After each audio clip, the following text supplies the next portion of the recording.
Olá, amigos. Boa noite, Rafael.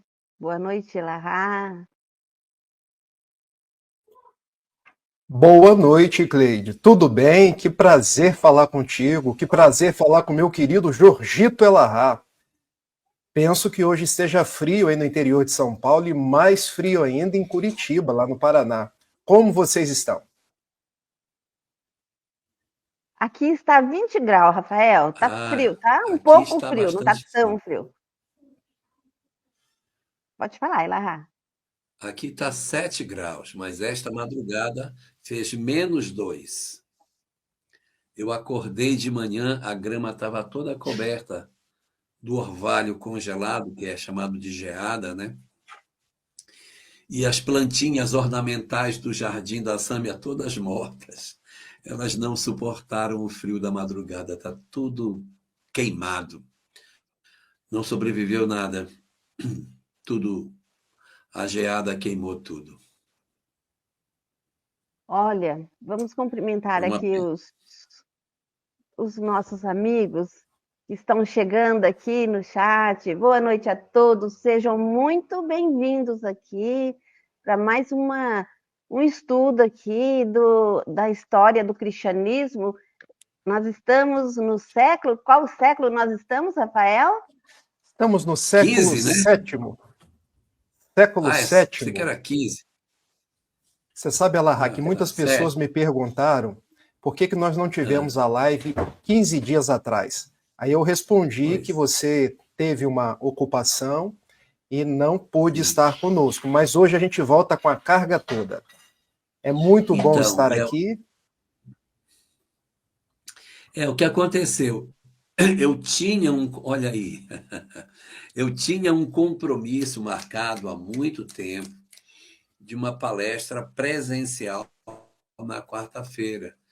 E isso colidiu com a nossa programação e eu não consegui desprogramar. Então acabou acontecendo que eu tive que faltar, né? Foi uma pena, eu queria muito. Na verdade, esse estudo, Rafael, tem sido uma coisa saborosíssima de fazer. Eu fico aguardando com muita ansiedade esse momento da gente estar juntos aqui, refletindo sobre a história do cristianismo. Então, para mim foi muito triste até não estar aqui na última quinzena, mas hoje estamos aqui para fazer exatamente o que não fizemos na quinzena passada.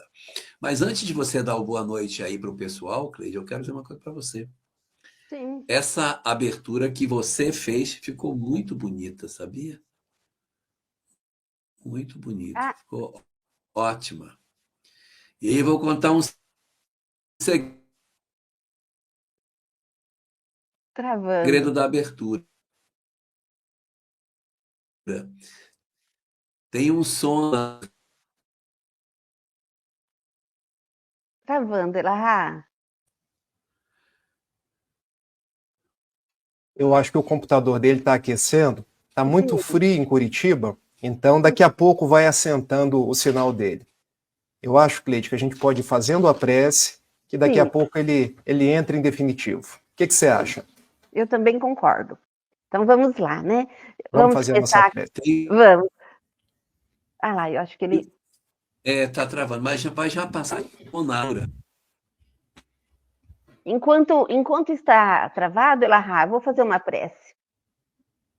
Vamos então agradecer aqui, né, Rafael? Agradecer aos nossos companheiros que estão aqui com a gente, né? Que vão nos ouvir, que vai nos assistir.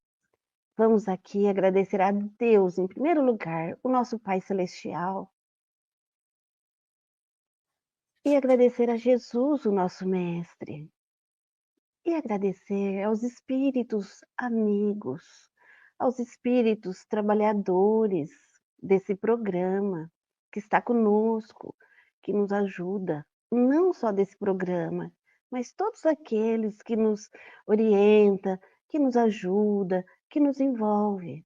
Vamos agradecer pela oportunidade do trabalho, pela oportunidade de falar em nome da espiritualidade, em nome do nosso Mestre Jesus. Obrigada, Senhor. Obrigada por mais um dia de vida. Obrigada, Senhor, pela nossa família, pelos nossos filhos, pelas pessoas que estão próximas a nós, por esses irmãos que estão no trabalho conosco. Obrigada, Senhor, pela oportunidade da vida.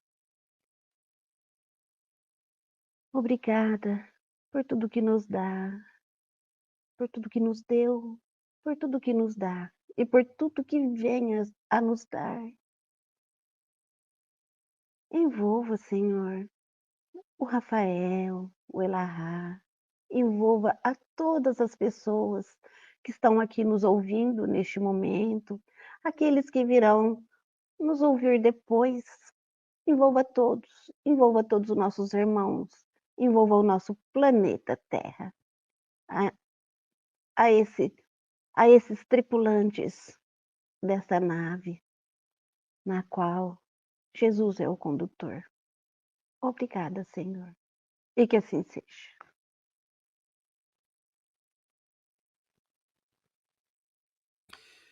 Que assim seja. Que assim seja. Rafael, você não falou como é que está o clima em Niterói, como estão as coisas, meu filho. Aqui em Niterói está tudo ótimo. Está frio aqui em Niterói, não está tão frio como em Curitiba. Aqui ontem fez 19 graus, que para a gente já é muito, e hoje está margeando mais ou menos essa mesma temperatura. Eu estou aqui com uma blusa de manga comprida, mas a minha japona, como a gente diz aqui no interior do estado, está aqui atrás, porque se esfriar eu só coloco. Que alegria poder fazer parte desse estudo da história do cristianismo.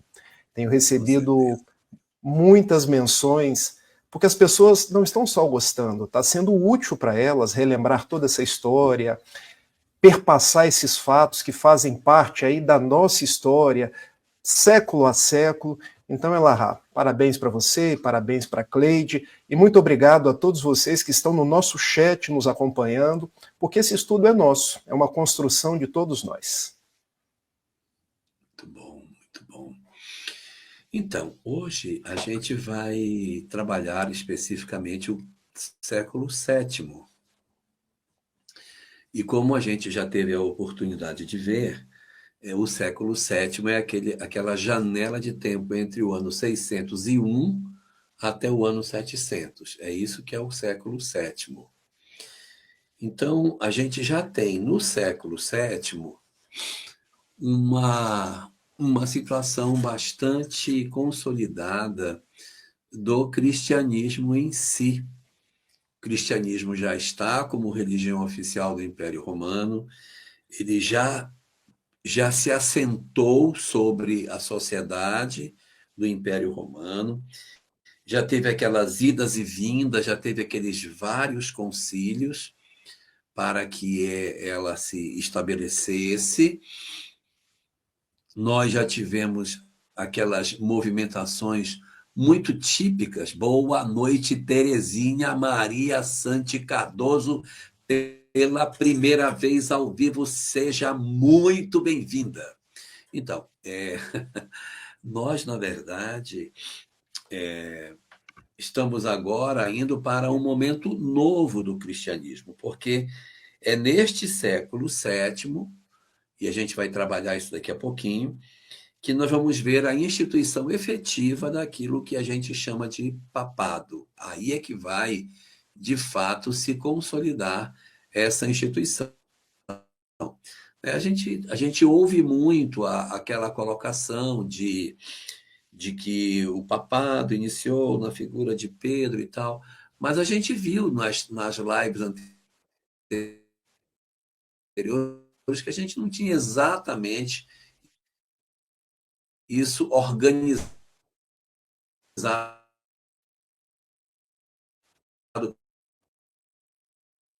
dessa maneira. É que depois do papado instituído, é que se retornou. travando muito. Tá travando muito, sim. Então, aí, depois do papado instituído, é que se tentou fazer uma ponte para trás e construir uma história. E eu não estou aqui fazendo crítica, nem falando algo assim no sentido de diminuir, mas até o entendimento, né, daquilo que a vida tem para nós.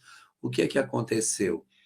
Uma vez instituído o papado, o pessoal puxou a história para trás para dar uma outra origem mais conectada com a figura de Jesus.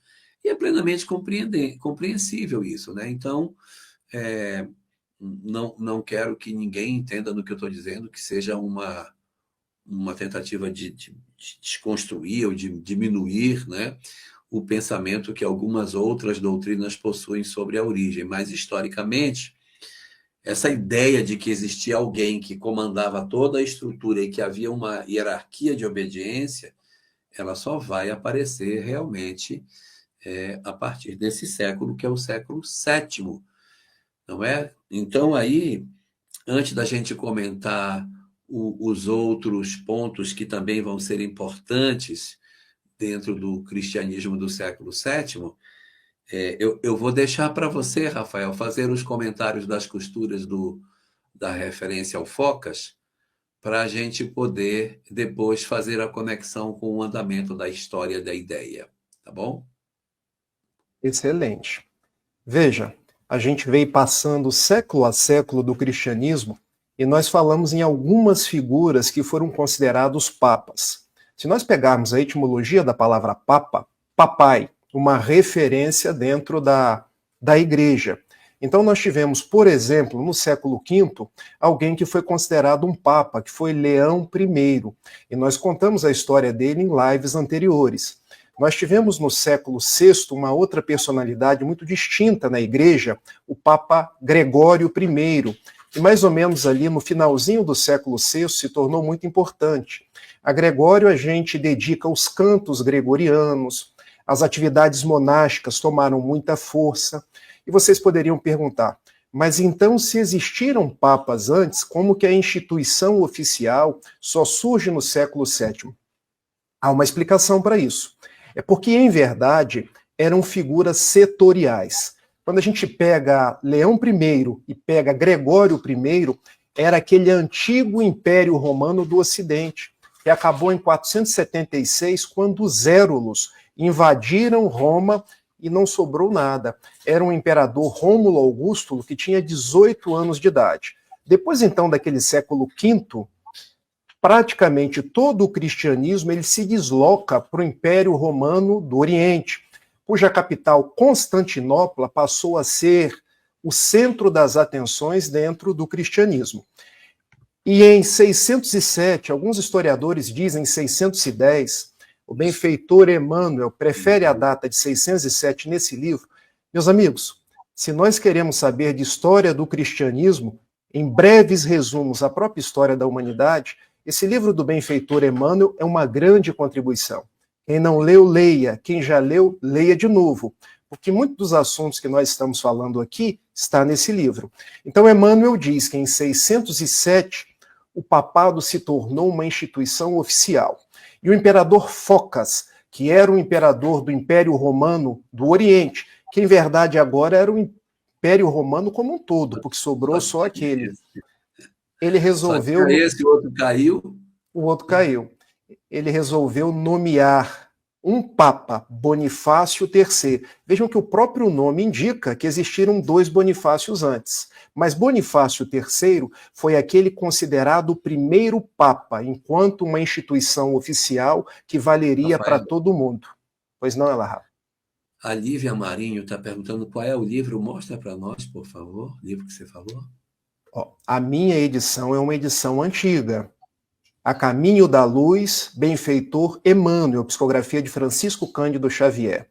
Esse livro aqui é um daqueles livros onde o benfeitor Emmanuel perpassa a história, desde a criação do sistema solar, a criação da Terra, até chegar nos dias atuais. Para quem gosta de história, esse daqui, e Brasil, Coração do Mundo, Pátria do Evangelho, narrando a história do Brasil. Gente, Tem uma série de lives que o Elahá fez com a Cris Drux sobre essas duas obras. Imperdível, está no canal do IGES. Então, em 607, surge a instituição do papado. E agora o Papa é a autoridade máxima por sobre o cristianismo. O que o Papa fala é lei. O que o Papa fala vira uma determinação a ser cumprida em todos os colegiados, por todos os cardeais, bispos e padres.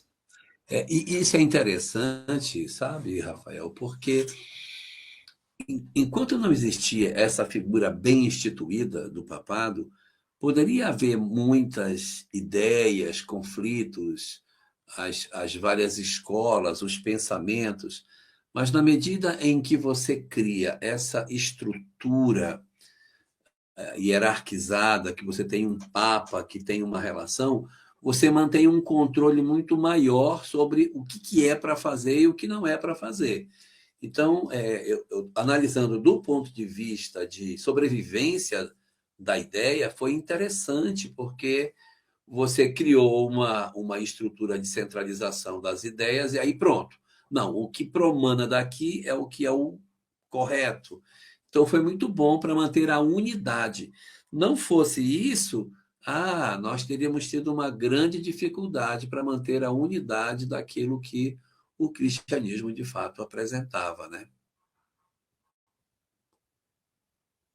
Exatamente. Os historiadores, quando falam da instituição do papado, eles elencam vários aspectos positivos, porque antes do século VII haviam muitas brigas. Haviam, por exemplo, aqueles que consideravam a doutrina deve ser desse jeito, a doutrina deve ser daquele jeito, cisma de um lado, cisma do outro, concílios onde os bispos são chamados para decidir, às vezes concílios universais, concílios locais. Com a instituição do papado, agora nós temos uma instituição norteadora, ou seja, falar em unidade com o papado se torna uma peça importante. Mais fácil, mas muito mais se fácil. torna mais fácil. Mas aí, Elahá, nós caímos no aspecto negativo, e aí há uma congruência entre os historiadores, porque se o Papa erra, fica mais difícil você consertar. Nossa, aí é mais difícil. Então, você tem uma faca de dois gumes, né? Porque, ao mesmo Exatamente. tempo que você tem a facilidade de unidade do movimento cristão, você também tem a fragilidade de que, se houver um equívoco lá em cima, esse equívoco ele vai propagar na estrutura até embaixo. E aí nós podemos ter problemas no entendimento da ideia se algo acontecer nos altos escalões daquilo que o cristianismo se tornou. De fato, né, Jesus não tinha essa ideia de ter uma estrutura hierarquizada, né? Mas a gente entende, porque nós somos humanos, somos falíveis, temos as nossas dificuldades, e essa hierarquização ela é comum nas várias doutrinas. Daqui a pouco, se Deus me der saúde, a gente vai comentar sobre uma outra estrutura que também teve a necessidade de ter uma organização da mesma forma hierarquizada, né? Exatamente. Só para comentar, um dos principais erros do papado foi no século XIX, no ano de 1870, quando é instituída a infalibilidade do poder papal. Então, se o Papa é infalível e ele erra, e ele comete algum equívoco, a igreja vai errando como um todo. E a gente percebe que ao longo da história, vários equívocos foram cometidos, como as cruzadas, que nós vamos falar, que foram ordenadas inicialmente corrigindo, pelo Papa Urbano II, a Inquisição, com o Papa Gregório IX, mas antes nós já tivemos aí Lúcio III e vários outros que foram cometendo desatinos. O Papa que instituiu as indulgências, ou seja, a graça era vendida, porque no fundo havia um interesse de enriquecer a igreja, construir aquela catedral que existe hoje lá no Vaticano.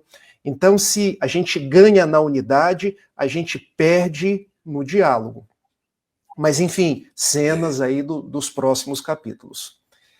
Mas já fica o gancho indicado dessas duas grandes situações. Uma, a vantagem da unidade, e a outra, a desvantagem de possíveis equívocos que fossem cometidos nos escalões mais elevados.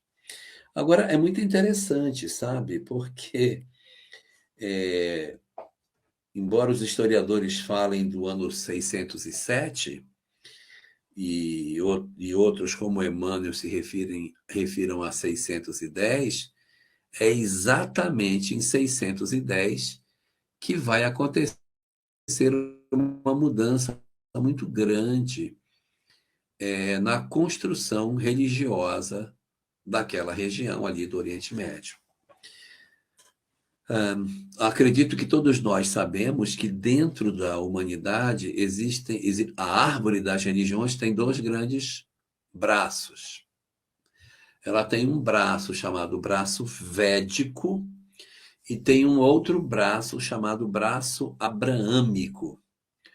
O braço védico é o braço do Oriente mesmo, lá daquele extremo Oriente, que está baseado no pensamento dos Vedas, que é um livro muito antigo da Índia. E os Vedas, eles se tornaram a sabedoria do Oriente, e as várias doutrinas do Oriente se inspiraram todas nas verdades védicas. É como se os Vedas fossem a raiz. E tudo mais que você vê que vem do Oriente, pode procurar que tem raiz nos Vedas. Então, os Vedas, eles são, esse livro, os Vedas, esse livro, essa sabedoria, esses conhecimentos, eles são a base primeira de várias religiões do Oriente. Budismo, shintoísmo, confucionismo, o Krishna, jainismo, o que vocês imaginarem de doutrinas orientais, se você for procurar, a raiz são os Vedas. E essa raiz é uma raiz politeísta, é uma raiz reencarnacionista, que estuda a lei do karma, que fala da lei de causa e efeito. Então, é essa visão assim que tem yoga, que tem... Tudo isso é tudo pendurado nos Vedas. E há um segundo braço, que é um braço mais conhecido de nós, que somos ocidentais, que são as religiões abraâmicas, ou seja, elas vêm de um segundo braço, que é Abraão. Qual é a fundamental diferença dos braços abraâmicos para o braço védico? É que no braço abraâmico é monoteísmo e no braço védico é politeísmo. Então, as religiões que se originam do braço abraâmico são todas elas monoteístas, e são só 3. Só tem 3 no mundo que são monoteístas. Uma se chama judaísmo, que nós bem conhecemos. A segunda é o cristianismo, que nós acho que conhecemos melhor ainda.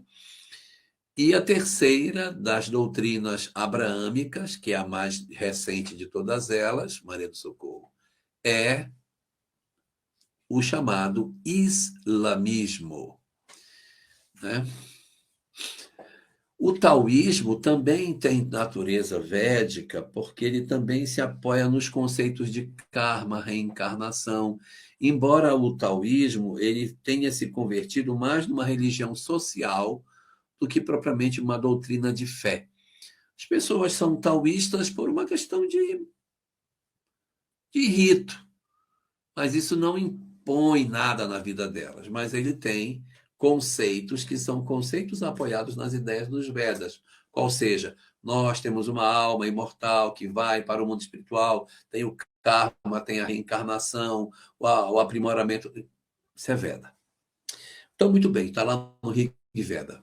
Bom, então, nós temos ali o judaísmo, nós temos o cristianismo, e é exatamente no ano 610 que vai surgir as primeiras expressões do islamismo. Isso é curioso, né? Porque na hora que o cristianismo faz um movimento de deslocar daquele eixo, o islamismo aparece. O islamismo, como nós assim conhecemos, ele surge de uma pessoa. O iniciador do islamismo chama-se Muhammad. Nós gostamos de chamá-lo de Maomé, mas os próprios muçulmanos não gostam muito quando a gente se refere a ele pelo nome de Maomé, porque não é o nome dele. É um aportuguesamento do nome dele. Mas o nome dele mesmo é Muhammad. Muhammad ibn Abdallah. Muhammad, filho de Abdallah. Muhammad, quando a mãe dele ainda estava grávida dele, o pai faleceu. Ele já nasceu órfão de pai. Nasceu órfão de pai. E ficou sendo criado pela mãe, e a mãe, quando ele estava com 2 anos, mais ou menos, ela também desencarna. E aí ele passa a ser criado pelo pai do pai, porque é assim que é a tradição no Islã, a família do pai é que fica com a criança. Às vezes a gente vê algumas coisas no Oriente Médio, né, de mulheres que são brasileiras, casadas com alguém do Islã, e aí quando o casal separa, o marido diz, não, a criança é minha, e ele fica com a criança. Porque no conceito islâmico, a criança é do pai. Então, a mãe desencarnou e o avô, então, é que ficou com a guarda da criança. Então, o avô dele, que tinha alguns filhos, que eram, na verdade, tios de Muhammad, ficaram juntos. E eles eram até muito próximos em termos de idade, porque o avô de Muhammad casou uma segunda vez, já com mais idade, e teve filhos quase que da idade dele. Então, Muhammad teve alguns tios muito próximos e alguns que eram mais velhos. E aconteceu que quando ele estava ainda bem criança, com 6 anos, 7, por aí mais ou menos, o avô dele vai desencarnar.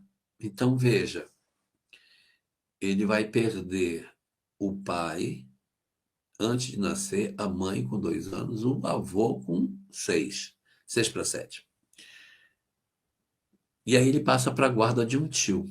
E esse tio vai cuidar dele. Não era da mesma idade, era um tio mais velho, que o acolhe, não é? E ele vai ser criado ali por esse tio. E o tio viajava muito, o tio fazia muitas viagens. E ele, quando adolescente, numa das viagens que ele faz com o tio, ele tem contato com o cristianismo. Ele conhece uma espécie de um peregrino que pregava cristianismo. Tinha muitos naquela época. As pessoas eram cristãs, então elas andavam nas estradas e parando e pregando o cristianismo e seguindo. E Muhammad nunca tinha ouvido falar de Jesus. E aí ele vai absorver os conceitos do cristianismo ali, quando adolescente. E ele vai viver numa sociedade muito diferente da que ele depois iria acabar mesmo construindo como Islã. Os povos árabes, na época que Muhammad era criança e adolescente, eram também politeístas. É lógico, se o monoteísmo só existia dentro do judaísmo e dentro do cristianismo e ainda não tinha o chamado islamismo, evidentemente, as tribos árabes elas estavam muito mais ligadas a cultos poligâmicos, ou cultos politeístas. Então, havia a cultura de vários deuses, muitas doutrinas misturadas, muitas religiões diferentes no mesmo ambiente, era uma confusão danada de venda de ídolos e de muitas coisas que aconteciam nas regiões ali, onde hoje é a Arábia em si. E lá existia uma construção, tem até hoje, tá?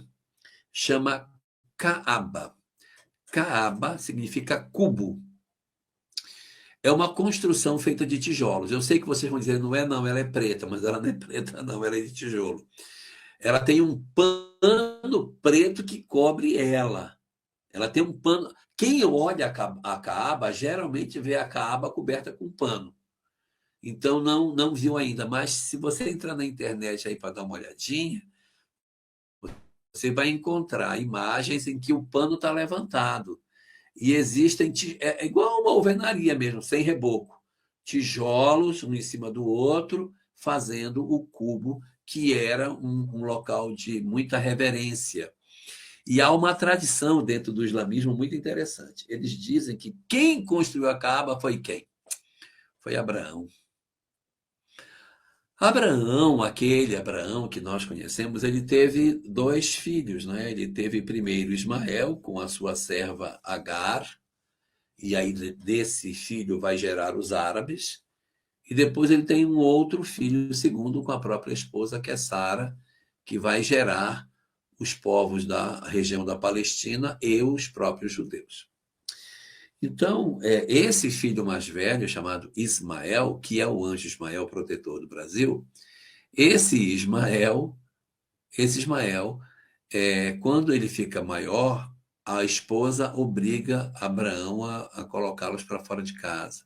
E Abraão, muito contrafeito, manda embora a escrava e o menino que tinha aproximadamente 13 anos. Quando Sara desencarna, reza a tradição que Ismael volta a se aproximar de Abraão. E aí, numa dessas peregrinações que os dois fazem, é o que diz o islamismo, eles teriam construído a Caaba. Então, quem construiu a Caaba? Abraão e seu filho Ismael. É o que as tradições dizem. Eu não tenho documento de construção, o CREA, não tenho isso, mas é o que rezam as tradições. E essa Caaba, ela tem uma curiosidade, Rafael, que é muito interessante. Um dos cantos dela embaixo, uma das peças embaixo que compõe a Caaba, é chamado a pedra que caiu do céu. É uma pedra que, na verdade, é um meteorito, né? Então, os tijolos são bem redondinhos, bem quadradinhos, e essa pedra que caiu do céu, evidentemente, ela é toda torta, porque o meteorito não vai descer quadradinho. Então, eles construíram a Caaba usando em um dos cantos dela embaixo essa pedra que caiu do céu. E ela está lá até hoje. Quem vai a Meca, que vê a Caaba, vai poder ver a pedra que caiu do céu, está lá no cantinho. Ela é bem grande, tá? Ela é bem maior do que os tijolos. Ela fica assim meio pontuda para fora. Vou ver se depois eu pego uma imagem aqui para mostrar para todo mundo como é que a Caaba é. Então, isso tudo fez com que a Caaba fosse um objeto de culto. Só que a Caaba, ela era cultuada pelos politeístas. Ela estava cheia de ídolos. Tinha um monte de estátuas lá dentro dos mais diferentes deuses no interior da Caaba. E o Muhammad, ele vai crescer nesse ambiente politeísta, com todas essas coisas aí, até que ele vai se tornar adulto. Quer comentar alguma coisa, Rafael, sobre isso? Olha, eu podia ficar só te ouvindo, porque eu adoro te ouvir. E falar da história das religiões, para mim, é mais do que interessante. Quero sim, Elahá. Gente, quando a gente fala em cristãos, judeus e muçulmanos, eu quero que vocês pensem, dentro disso tudo que o Elahá colocou, nós somos irmãos. Nós fazemos parte da mesma família. A gente vem do mesmo tronco de Abraão. Por que a gente briga tanto? Vamos só retomar a história. Abraão, ele tinha uma esposa que se chamava Sara, mas essa esposa não dava filhos a ele. Então, a escrava egípcia dessa esposa, chamada Agar, Sara permite que Abraão se deite com Agar e tenha um filho, para gerar descendência. Dessa relação de Abraão com Agar, nasce Ismael. Então, Ismael, em tese, é o primogênito. E Ismael, para o Islã e no Alcorão, é o filho da promissão. Então, veja, para os árabes, o filho da promissão é Ismael. Só que depois, a mulher legítima, estou colocando entre aspas, tá, gente? A mulher legítima de Abraão, Sara, Sarai, que depois virou Sara, tem um filho já em idade avançada, que é Isaac. E Isaac, nós sabemos, Abraão, Isaac, Jacó, e de Jacó as 12 tribos de Israel. Uma dessas 12 tribos, a tribo de Judá. De Judá vem a geração que chega até Jesus, ou seja, cristãos vêm de Jesus, que vem de Judá, que vem de Abraão. Os judeus vêm de Isaac, que vem de Abraão. E os nossos irmãos muçulmanos vêm do primeiro filho, que é Ismael, que também é filho de Abraão. Nós somos irmãos. E, em verdade, isso que a gente vê hoje lá no Oriente Médio, essas brigas, esses desentendimentos, são todos desentendimentos de família. Eu gosto de dizer isso para as pessoas, para que a gente possa ter a compreensão que as rixas existem nas nossas interpretações, que a gente poderia muito bem aprender a conviver. E Allahá é interessante porque Ismael, contam as tradições, que ele também se casou com uma egípcia. E desse casamento com uma egípcia, também nasceram 12 filhos. E desses 12 filhos que formam as nações árabes, uma das tribos é a tribo Coraixita. E dessa tribo Coraixita, no ano 570, nasce Muhammad. E Muhammad cresce, você já narrou toda a história, até nós chegarmos no ano 610. E eu vou dar só a pincelada inicial, porque da pincelada inicial você começa a desenvolver. Em 610, olha como a história é toda intrincada. Aquela cidade... Deixa eu só falar uma coisinha. Vai Deixa eu lá. falar uma coisinha antes do 610. Então, ele conhece esse pregador cristão, mas isso aí fica. E ele se torna um mercador, ele se torna um comerciante simples, ele não tem grandes expressões. Ele é um homem razoavelmente pobre, sem grandes posses. E quando ele está com 25 anos, ele conhece uma viúva, que já tinha 40, muito rica, chamada Khadija. E ele, então, se casa com a viúva. Como ela era rica, e ele casa com ela, ele ascende em termos de posição social e se torna um rico mercador. E ele, então, passa a ter uma vida mais confortável e tal, e vai ter uma vida com ela de muitos anos. O casamento deles vai durar muitos anos. E ela é a única esposa de Muhammad. Durante todo o tempo em que ele está casado com ela, ele não tem nenhuma outra esposa, ele só tem ela. E é casado com Khadija, que ele casou com 25. Quando ele está com 40 anos, aí nós chegamos no ano de 610. Ele nasceu em 570, em boa matemática, mais 40, vai para 610. E aí, o que ele era? Ele já tinha ovelhas, ele era pastor, né? Então ele tinha as suas propriedades e também as suas ovelhinhas que ele cuidava.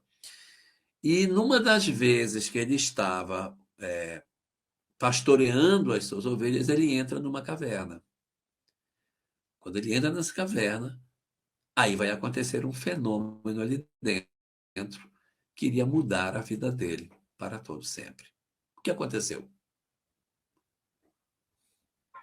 Olha, eu fico até arrepiado de lembrar essa história. Porque, veja, se a gente pega o livro A Caminho da Luz, isso é Emmanuel dizendo qual era a missão que tinha Muhammad, que depois se torna um profeta. Ele já tinha tido um encontro com o cristianismo.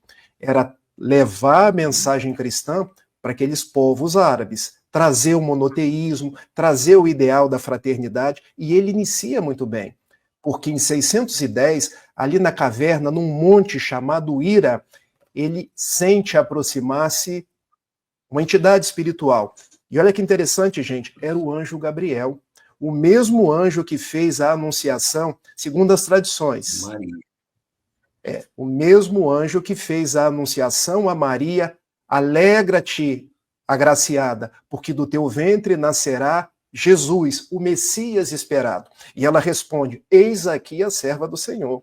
Esse mesmo anjo, em 610, numa caverna, ele aparece a Muhammad e diz para ele, cabe a você revelar o Deus único, Alá, e tu serás dele o profeta. E interessante, Alá, porque vinha através de estrofes, vinha através de musicalidade. E o anjo vai pedindo para que ele anote. É mais ou menos assim, Alá?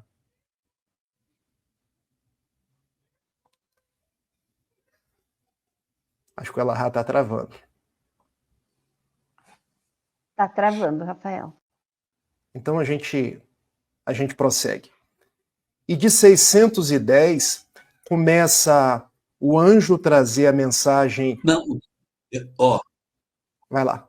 Rafael, eu não estou travando aqui. É que eu fui buscar a foto da Caaba e toda vez que eu mudo de tela e dá uma travadinha, mas eu não estou Ah, então tá jóia. eu que, na verdade, estou produzindo um travamento, que eu estou indo buscar as fotos que eu tenho da Caba. É só isso. Mas eu estou ouvindo você, pode continuar. Se você quiser que eu fale, ou parar, fica à vontade. Ah, Eu estou te então tá ouvindo, vai jóia. falando. Então, daquelas mensagens do anjo Gabriel a Mohammed, começaram a vir as suras, as suratas, aquilo que posteriormente comporia o livro sagrado dos muçulmanos, o Corão ou Alcorão. E ele começa a compilar aquelas mensagens, começa a fazer pregações para o povo, mas não eram pregações simples, Elahá, porque o povo era politeísta. O povo começou a implicar com ele teve perseguições, e ele precisou, tempos depois, já no ano de 622, fazer uma mudança para uma cidade em Medina, que é considerado Sim. a Égera. E esse fenômeno é muito importante dentro do islamismo. Islamismo, gente, Islã quer dizer submissão. Submissão a Alá, ao Deus verdadeiro. Então, esse fenômeno Égera, ele é importante porque é quando, de perseguido em Meca, ele vai levar o Islã para a cidade de Medina. E o calendário muçulmano começa exatamente em 622. E ali na cidade de Medina, o islamismo ganha fôlego, porque ele começa a crescer, começa a cair no gosto das pessoas. Eu vou deixar você falar, porque tem uma tradição de um cavalo alado que leva ele até a cidade de Jerusalém. Essa eu vou deixar para você, mas eu quero falar uma outra coisa. Aquele casamento com Khadija, que a gente havia comentado, ele vai até 619. Então, nesse período que ele está sendo perseguido em Meca, aquela confusão toda, é quando a esposa dele desencarna, ele perde. Então, falar aqui com o psicólogo, né? Não sei se vocês sabem, mas o Rafael não é teólogo, ele é psicólogo. E advogado, né? Advogado e psicólogo. São os Então, dois. eu vou falar com o psicólogo, agora eu vou falar com o psicólogo Rafael. Imagine o que é você perder o pai ainda antes de nascer, perder a mãe aos 2, perder o avô aos 6 e perder o tio. Ele perde o tio muito jovem, acho que com 12, 13 anos ele também perde o tio. Ele tem uma história de perdas, uma história de orfandade muito forte, Muhammad. E isso, evidentemente, deixa sequelas na personalidade de alguém que experimenta tantas perdas sucessivas. E a esposa que ele elegeu para ser a sua companheira também desencarna. Então, ele vai também experimentar o luto da sua companheira em 619. Aí, com as perseguições estavam muito pesadas, viu, Rafael? As perseguições não eram só assim, eu não gosto de você.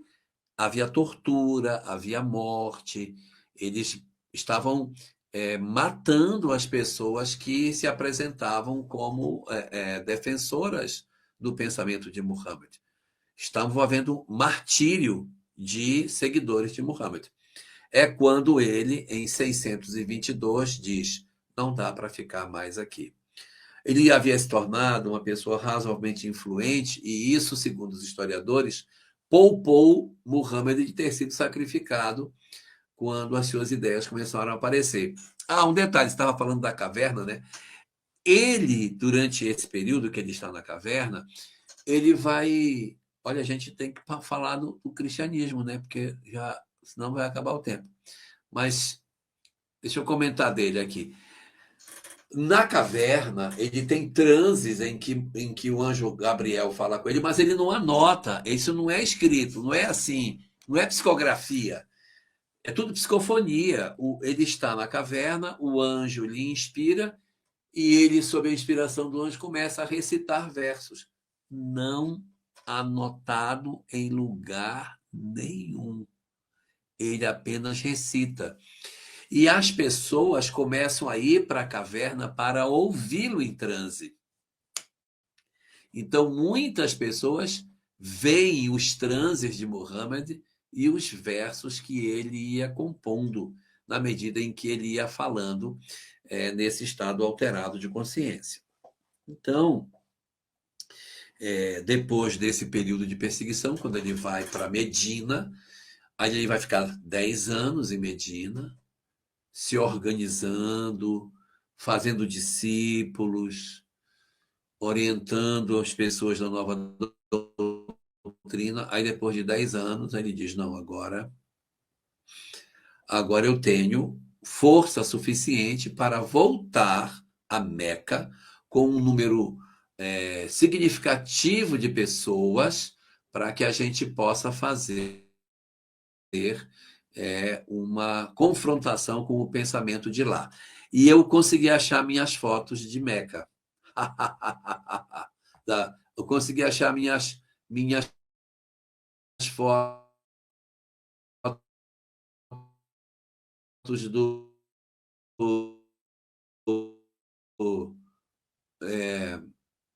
da Caaba. Se possível,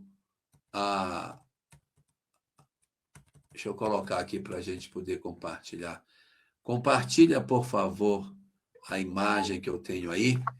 Bota para gente. Isso. Olha, vocês estão vendo aí, olha. Hoje tem essa mesquita enorme em volta dela. Mas a mesquita foi construída por conta da Caaba. Eu não quero que ninguém pense que a Caaba foi posta na mesquita. Claro que não. A Caaba é muito mais velha e, em homenagem à Caaba, é que foi construída essa mesquita, que é a maior do mundo. É confuso o que eu estou falando? Está claro, Rafael? Está claro o que eu estou dizendo? Tá claro. E eu quero aproveitar, Elahá, para falar dos 5 princípios do islamismo, porque um tem a ver com essa Caaba. O primeiro princípio do islamismo é um só Deus e um só profeta. Deus, Alá. Então todos precisam seguir Alá. Um só profeta. Quer dizer, existem outros, mas o profeta verdadeiro seria o profeta Muhammad, que nós chamamos em português de Maomé. Existiria o mês sagrado dos muçulmanos, que é o mês do Ramadã, em que a gente observa pela televisão que eles têm que ficar em jejum até o entardecer, só podem comer depois do entardecer. Existe a peregrinação a Meca, ou seja, exatamente onde está essa Caaba. Existe o princípio das 5 orações diárias. E se as pessoas já observaram, elas fazem a oração com um sentido principal. O sentido é essa Caaba. O sentido é a cidade de Meca. Então, todo muçulmano, onde que ele esteja no mundo, ele procura a direção de Meca, a direção da Caaba, e ora em sentido a ela. Por que, Lahá? Porque, segundo as tradições muçulmanas, a Caaba vem de Alá. Alá para Abraão, Abraão para Ismael, que colocaram ela aí. E fica como sendo uma fonte de adoração. E um quinto princípio dos muçulmanos é muito semelhante ao nosso. O princípio da caridade. Todo muçulmano tem que fazer a caridade. E olha que interessante, Alahá. Jesus fala de amor. Os judeus falam da Sedaká. Eu não sei se é assim que pronuncia. Sedaká. Sedaká. Os muçulmanos falam da caridade. Todos nós Zakat. estamos falando da... Zakat. Repare, olha como é semelhante os idiomas. Sedaká e Sedaká. Zakat. Zakat. É o Zakat. Zakat é a O que eu quero que as caridade. pessoas observem é o seguinte: o problema não está nas religiões, o problema está nos homens. Cristo falou de amor, Moisés falou de amor. No princípio, ali, se a gente pegar na íntegra o que está no Alcorão, eu tenho o Alcorão aqui em casa, fala de amor. É o livro que mais cita a Virgem Maria, fala de caridade. Ou seja, se existem pessoas mal intencionadas, não é da religião, são dos homens. Eu falei aqui os 5 princípios ao Corão do El-Ahai. E El-Ahai é um livro muito bonito, porque ele é um livro rimado, ele é um livro musicado.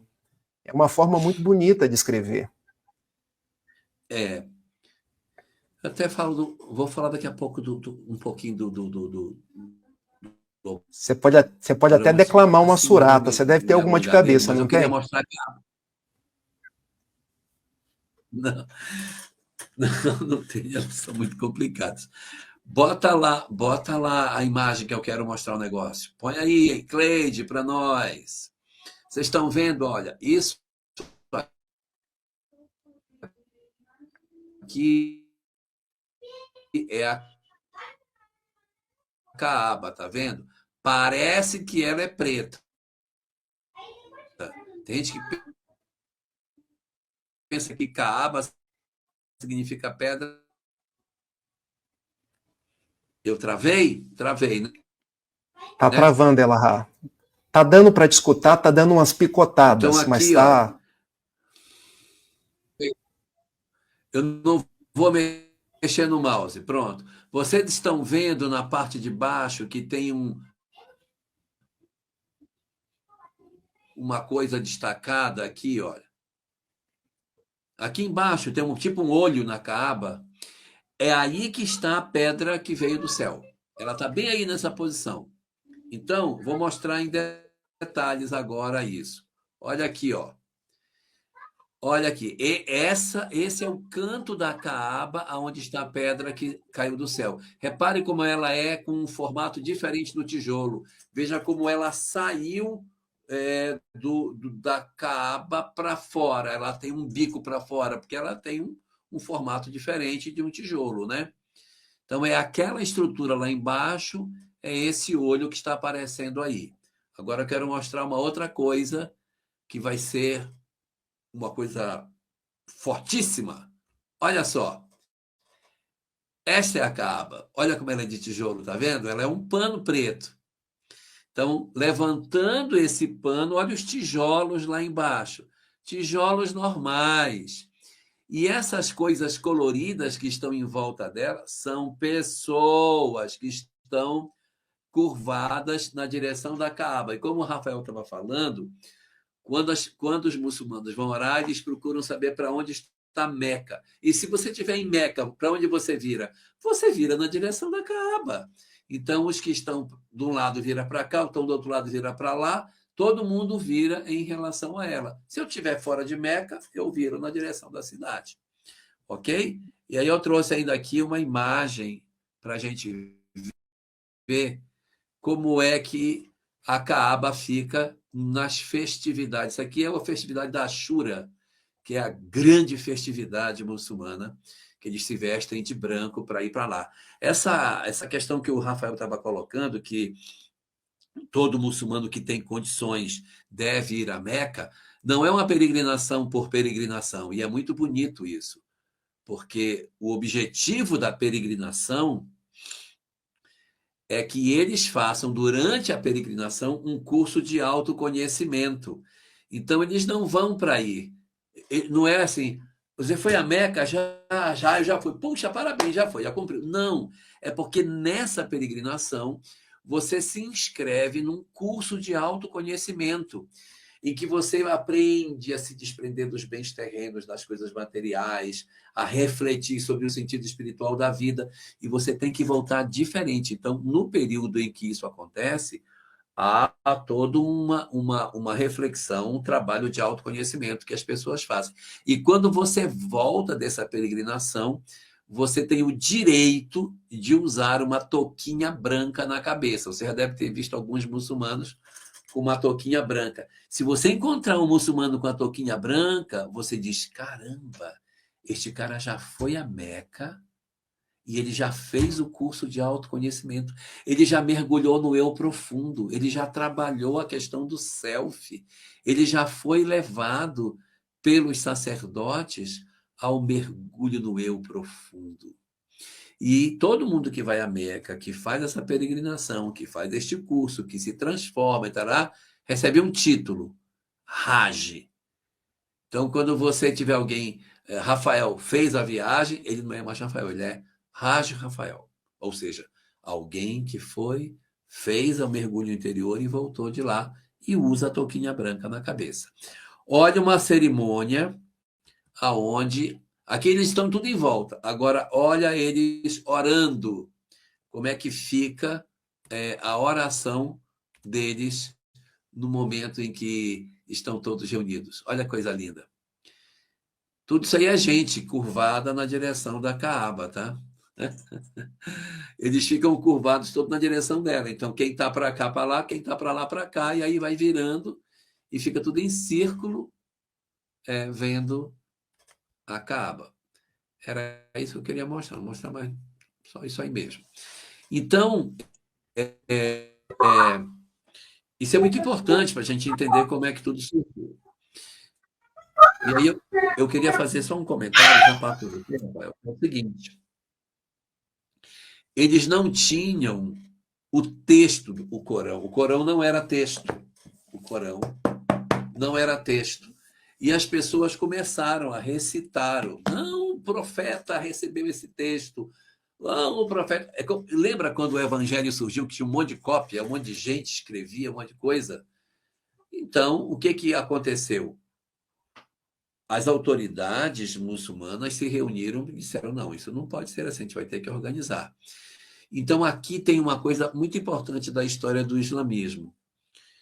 Quando Muhammad estava em vida, tem um grupo de pessoas, não vou dizer que são todos, mas tem um grupo de pessoas que diz que ele teria dito: eu quero que quando eu morrer, quem me substitua seja meu sobrinho, chamado Ali.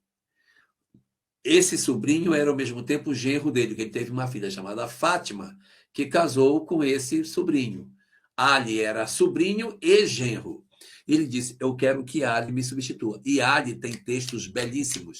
Você lê Ali, parece estar lendo um texto cristão. É muito profundo Ali. Ali tem um livro que é tido como o suprassumo da sabedoria, estudado nas escolas do Oriente Médio por ser o texto mais profundo de sabedoria, no dizer do Islã, que são textos de Ali. Né? E aí ele desencarna e não é Ali que o substitui. Quem o substitui é Abu Bakr. E os que eram defensores de Ali ficam muito chateados. E é bem aí que ocorre uma ruptura.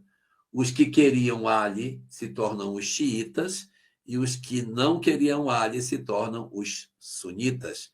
E esses grupos começam a brigar logo depois da desencarnação de Muhammad e com Abu Bakr como sendo o representante. Abu Bakr foi escolhido porque ele foi o primeiro a se converter. Então foi dada essa reverência a ele por ser o primeiro. Ele era velhinho, tipo eu, não demorou muito tempo. Muhammad desencarnou com a minha idade. Muhammad. Né? Mas a idade real, não é os 100 anos. Aí, quando é 62 que eu tenho, assim, na minha carteira de identidade. Na verdade, eu já tenho mais de 100, mas na carteira de identidade são 62. Foi a idade que ele desencarnou. Então, ele desencarna, Abu Bakr substitui, dura pouco tempo, porque ele era velhinho, mais que eu, desencarna, e aí o pessoal diz: agora Ali vai ser. E não é Ali, é Omar. Aí cria mais ódio. Quando Omar desencarna, diz: agora vai. Aí foi Osman. Aí piorou a situação. Quando Osman desencarna, é que Ali assume. Ali vai ser o quarto califa. Califa são os substitutos de Muhammad. O califa é para o Islã o que o Papa é para o catolicismo. Então, tem uma pessoa que comanda toda a estrutura. Ali vai ser o seu líder, mas ele é muito perseguido e é morto. Aí seu filho Hassan assume, eles matam Hassan, fica o outro filho que é Hussein, eles matam Hussein, o filho de Hussein era Muhammad, aí Muhammad assume, e assim eles vão. A linhagem de Ali são 12 califas, até que o último deles, chamado Mahdi, tinha 13 anos, ele assume o califado apenas com 13 anos e ele desaparece. Na visão do islamismo, ele, na verdade, não morreu. Ele simplesmente se transubstanciou e está vivo e não morreu. Então, no conceito do Islã, Mahdi ainda vive. Quando fala Mahdi, tem que botar a mão na cabeça. Esse último califa da linhagem de Ali ainda estaria vivo, mas ele tem mais de 1.300 anos isso. Mas eles acreditam que ele ainda está vivo e, segundo as tradições do Islã, quando Jesus vier na segunda vinda, Mahdi virá com eles, dois virão juntos para julgar a humanidade, separar os bons dos maus e tal. Então, isso são características que a gente tem. E aí são esses primeiros califas, Abu Bakr, Osmar e Osman, que vão fazer o Alcorão. O que eles fazem? Eles chamam as pessoas e dizem, recita o verso do profeta. Aí tá, passa para o papel. O teu é o certo, então bota aqui. E aí eles vão organizando as suratas que o Muhammad teria recebido. E elas vão compor. E depois disso, todos os textos outros são todos queimados. Ninguém poderia ter nenhum outro texto que não fosse aquele que foi adotado por esse grupo de especialistas, e aí compõem o Alcorão. Aí, só para terminar, não quero falar mais, já chega, o Alcorão, que é este livro aqui, ele é formado de 114 suratas. 114. Só que, diferentemente da Bíblia, não é uma sequência cronológica. Você poderia imaginar assim, a primeira surata é a primeira, a segunda é a segunda, a terceira é a terceira. Não é. Elas são organizadas por tamanho. Por tamanho. Surata 1 é deste tamanho. A surata 2 é deste, a outra deste. Aí a última é bem pequenininha, bem ditinha. E cada vez que... E por que eles organizaram assim? Porque eles não sabiam a ordem que ela tinha sido recebida. Eles não tinham. E aí, quando questionam os muçulmanos, por que vocês organizaram por tamanho? A resposta é a seguinte: pelo mesmo motivo que vocês organizaram os cromossomos por tamanho. Se você lembrar, cromossomo 1 é o maior, cromossomo 2, 3, até o último, é por tamanho, e foi essa mesma lógica utilizada na organização dos textos. Última fala. Não quero me prender. Muita gente fala, mas o Alcorão tem frases muito pesadas e tal, mas o Velho Testamento também tem, tá? O Velho Testamento tem um monte de coisa esquisita. Se for medir, meu amigo, a Bíblia está cheia de coisas da mesma forma, tá?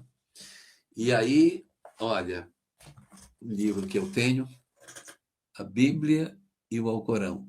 O que os une e o que os separa. Não dá para vocês lerem, porque essa coisa distorce. E uma linhagem do Islã extremamente interessante, o sufismo. O sufismo está para o Islã, assim como o espiritismo está para o cristianismo. Então, o sufismo é a visão transcendente de sabedoria, de conhecimentos espirituais. Não está muito preocupado com as questões de conflito. Está atrás da busca do eu profundo. Olha, o Paulo Witter está dizendo que organizaram assim para animar quem lê. Vai diminuindo e vai ficando mais fácil de ler, né? Que você lê a primeira é longa, e não, vai lendo as outras que vai ser mais rápido. Então, surata número 35, chama-se Mariam, é uma surata só para Maria. Surata 35? Não é 35. 35 é o número de vezes que Maria aparece no texto. A surata Mariam é uma surata feita em homenagem a ela. Nem o Novo Testamento tem um capítulo para Maria. Mas o Alcorão tem, tá? O Alcorão tem um texto só para ela. É isso, Rafael. Tá. Elahá, você falou nos sufistas. As pessoas talvez já tenham visto um escritor chamado Rumi. Quantas frases de Rumi nas redes sociais. Às vezes a gente manda um texto de Rumi de WhatsApp para o outro e a gente não sabe que Rumi era muçulmano, era dessa tradição sufi. Isso é para a gente, como uma amiga colocou aqui no nosso chat, entender que a gente pode amar a todas as pessoas. Que o problema está quando a gente usa da religião para poder fazer guerra, para poder duelar, para poder brigar. Na essência, as religiões são boas. Eu quero trazer, Lahá, uma tradição... Surata 19, Maria. Surata 19, Maria. Conta toda a história dela, desde a infância, tudo. Sim. O Alcorão traz mais a figura de Maria, mãe de Jesus, do que a própria Bíblia. São inúmeras citações de Maria. Então, 35. 35, esse dado é muito interessante. Mas eu quero contar uma tradição do islamismo que praticamente certa para eles. Por volta ali de 620, 621, Mohammed, que era um médium, assim podemos dizer, pelo nosso conhecimento espírita, ele teve uma espécie de desdobramento, porque contam os historiadores que ele foi levado num cavalo alado. E o cavalo tem até nome, porque chama buraca, ou buraque, eu já vi das duas formas. E ele foi levado ali da cidade em 622, ele ainda estava lá, estava indo de... Não estava em Medina ainda não, estava em Meca. Ele estava em Meca, então esse cavalo levou ele até Jerusalém. E ali onde é o Monte Moriá, ele teria subido ao sétimo céu. O número é esse mesmo. E no sétimo céu ele teria encontrado Alá e recebido da boca de Alá o Alcorão, as suratas, teria recebido a revelação de que Alá era o Deus verdadeiro e que ele era o profeta. E nessa experiência mediúnica dele, Elahá, ele teria se encontrado com Abraão, com Moisés, com Isaac, com Jacó, com Jesus Cristo. Então vejam, tem uma pergunta aqui no nosso chat perguntando se eles aceitam Jesus. Aceitam como um profeta. Assim como Abraão foi um profeta, Moisés foi um profeta, Isaac foi um profeta, e ele próprio, Muhammad, é também um profeta. Só que ele é o maior dos profetas. Só temos um Deus, que é Alá. E o maior dos profetas é Muhammad. Então essa tradição justifica... É o maior e último, tá? Depois dele, maior e último. Exato. Essa tradição justifica o interesse das três religiões monoteístas por Jerusalém. Por que o Monte Moriá? O Monte Moriá foi aquele em que Abraão recebeu um pedido de Deus para que levasse o seu filho Isaac. A gente chama isso de Akedá de Isaac. A pronúncia está certa, Elahá? Akedá. Akedá de Isaac, o sacrifício de Isaac. Ele deveria levar o seu filho Isaac e sacrificá-lo. Sabe como os nossos irmãos protestantes falam desse episódio, Elahá? Só uma curiosidade. Que, em verdade, Abraão sacrificou Isaac. Não sacrificou fisicamente. É porque quando nasceu o filho dele, e ele já tinha 100 anos com Sara, ele entrou num processo de devoção tão grande ao filho, que ele passou a adorar mais o filho do que o próprio Deus. Então, quando ele leva o filho dele ao martírio, ou seja, eu amo mais a você do que o meu próprio filho. Tá aí, eu confio em você, não precisa matar ele não. Os pastores falam assim, principalmente os adventistas do sétimo dia. É uma tese, tá, gente? Eu estou trazendo... É bastante razoável esse raciocínio, bastante razoável. Mas na Bíblia, sim. Seria uma prova de fé, né? Seria uma prova de fé. Eu quero fazer uma complementação nessa fala sua do Monte Moriá, que foi onde Abraão teria levado Isaac para o sacrifício.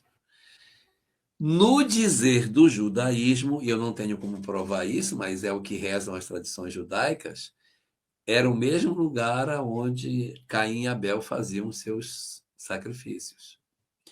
Foi o mesmo lugar onde Jacó teve aquela luta com o anjo. Então, no entendimento do judaísmo, aquele lugar ali, as várias gerações tiveram experiências espirituais. Então, aquele local é um local de sacrifício desde o período de Adão, quando os seus filhos faziam suas oferendas.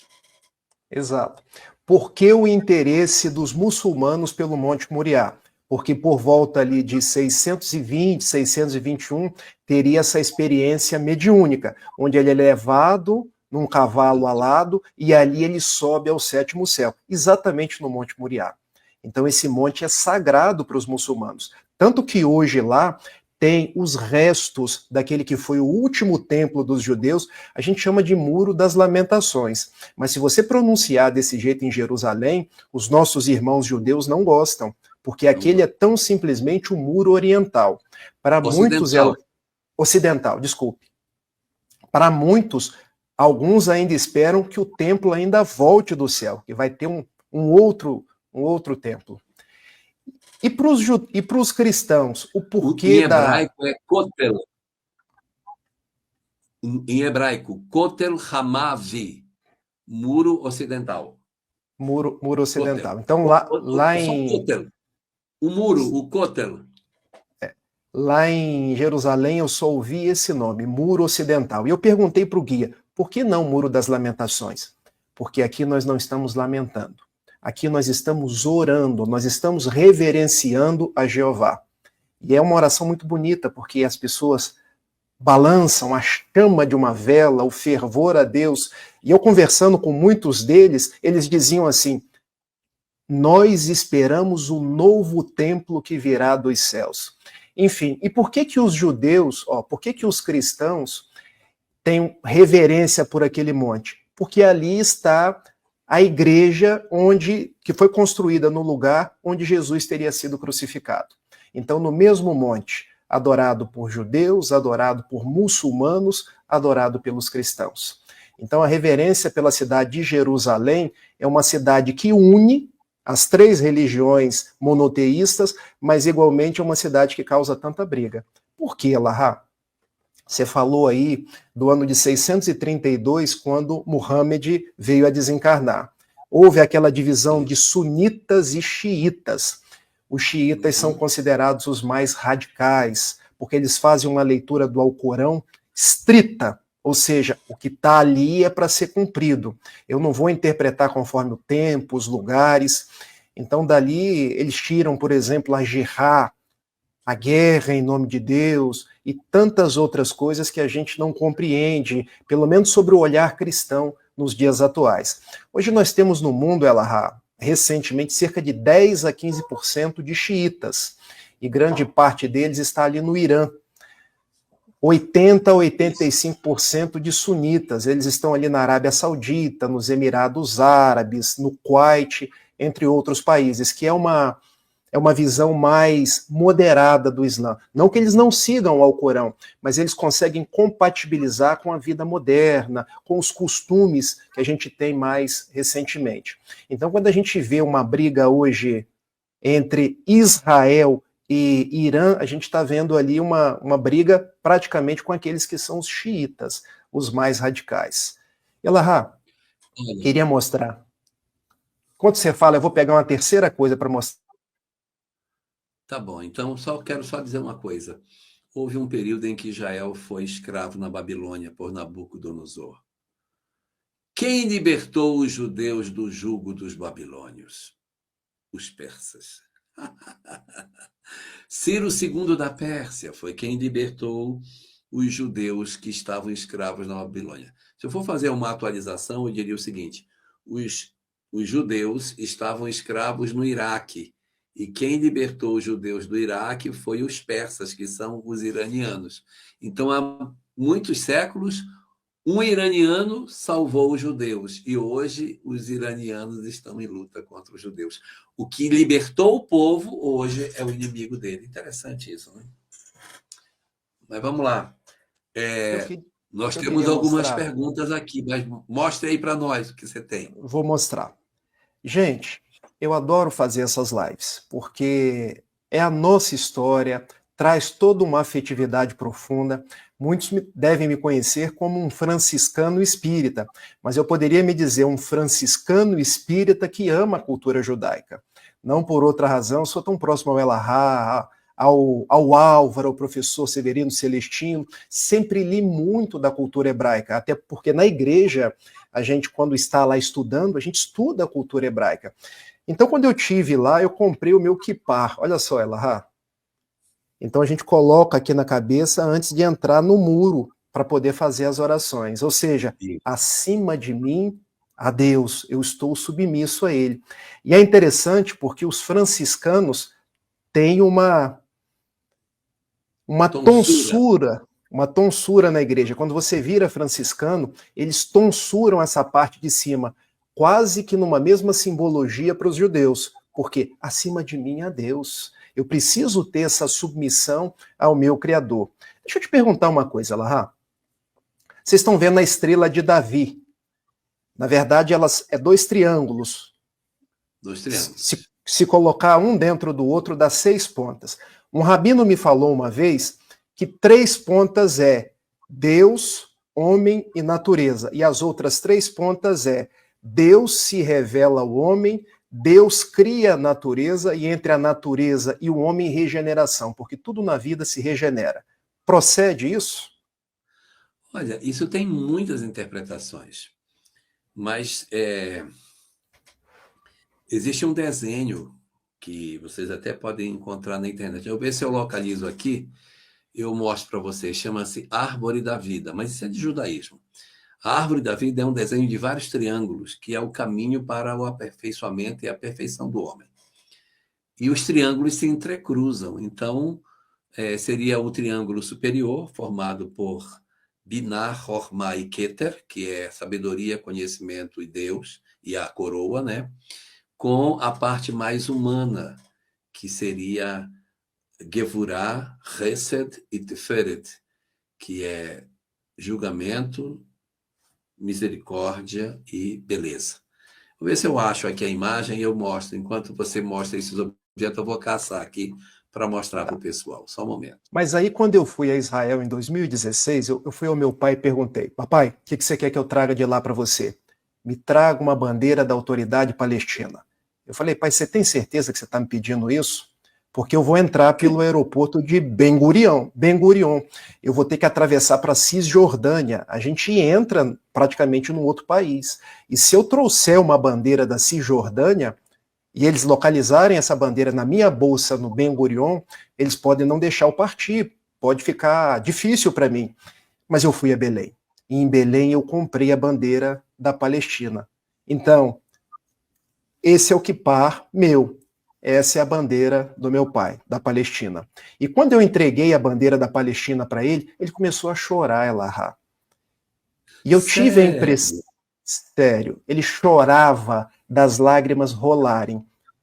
E aí eu entendi o que é a reencarnação. Porque o que a reencarnação faz com cada um de nós? Onde existe ódio, que eu leve o amor.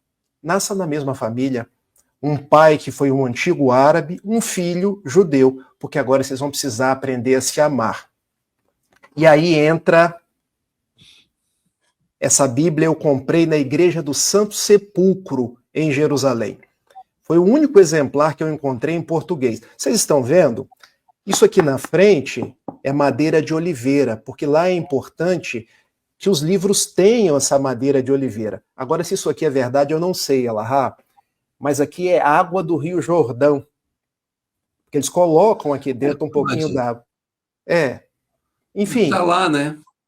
Tá lá, a gente compra. E aqui, uma efígie da Igreja do Santo Sepulcro. O que eu estou mostrando para vocês? Nós viemos das nossas vivências como judeu, como muçulmano, passando pela história do cristianismo para aprender a amar, e hoje Deus está nos dando uma oportunidade nova. Ah, vocês são judeus, vocês são muçulmanos, agora eu vou reunir todo mundo na doutrina espírita, porque vocês vão entender de imortalidade, vão entender de reencarnação, e agora o amor vai unir cada um de vocês. E está todo mundo reencarnado aqui no Brasil.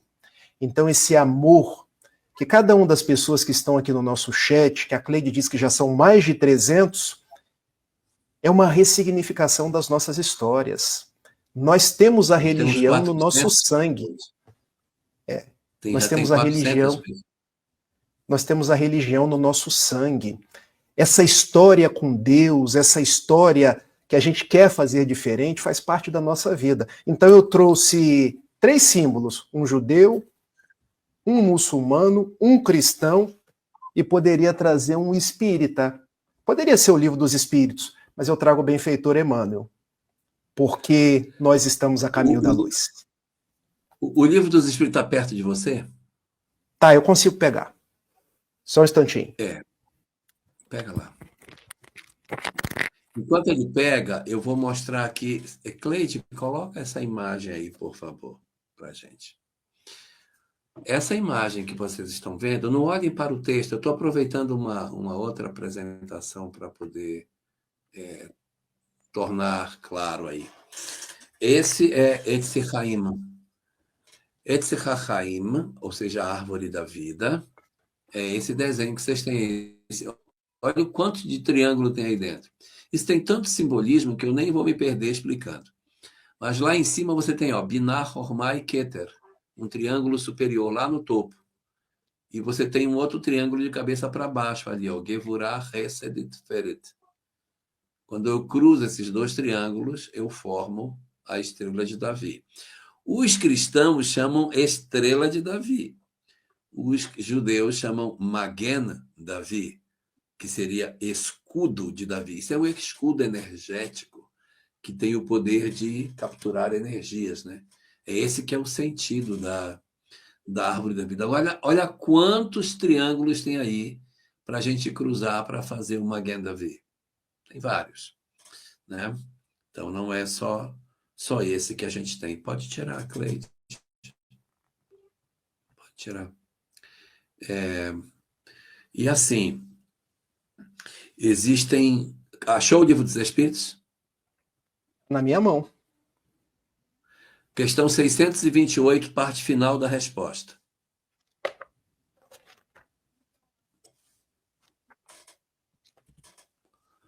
628, parte final da resposta. Sim. Você quer que eu leia a partir de onde? Tem um ponto em seguida aí. É porque eu não posso mexer, senão vai travar. Tem um ponto em seguida aí, em algum lugar, que diz assim: todo homem sábio poderia encontrar nesses estudos uma coisa mais ou menos assim.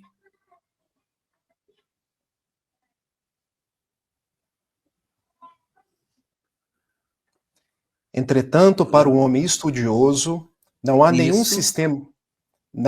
sistema antigo de filosofia, nenhuma tradição, nenhuma religião que seja desprezível, porque todos encerram germes de grandes verdades, que, embora pareçam contraditórias entre si, já que estão dispersas em meios a acessórios sem fundamento, são facilmente coordenáveis.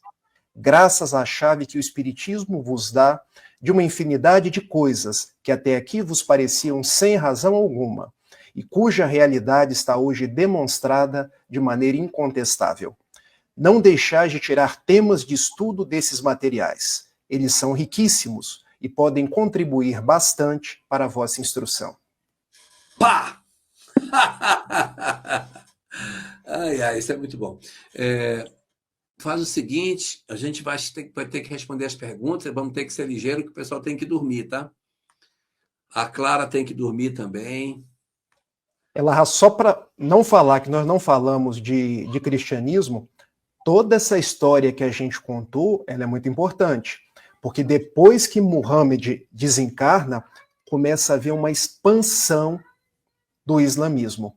Vocês se lembram que o cristianismo nasce do berço do judaísmo. Depois o cristianismo ele se espalha pela Europa, ele toma o próprio Império Romano, o império se torna cristão.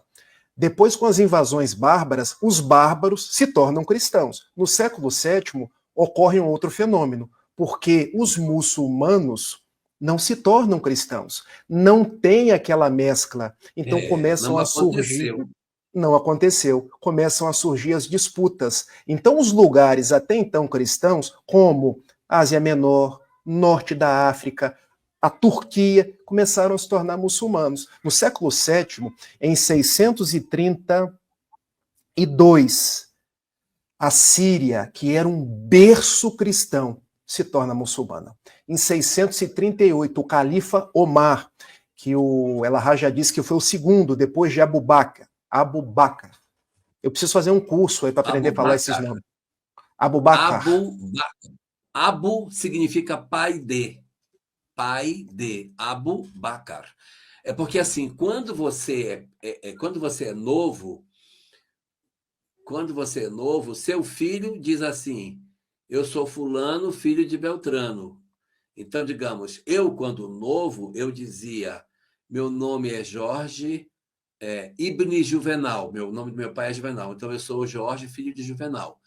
Quando eu me tornar adulto, meu pai perderá a influência. Então ele vai se chamar Juvenal, vai deixar de ser filho de Francisco, que era o nome do pai dele, para dizer: eu sou Juvenal, pai de Jorge. Ele vai dizer: eu sou Juvenal, Abu Jorge.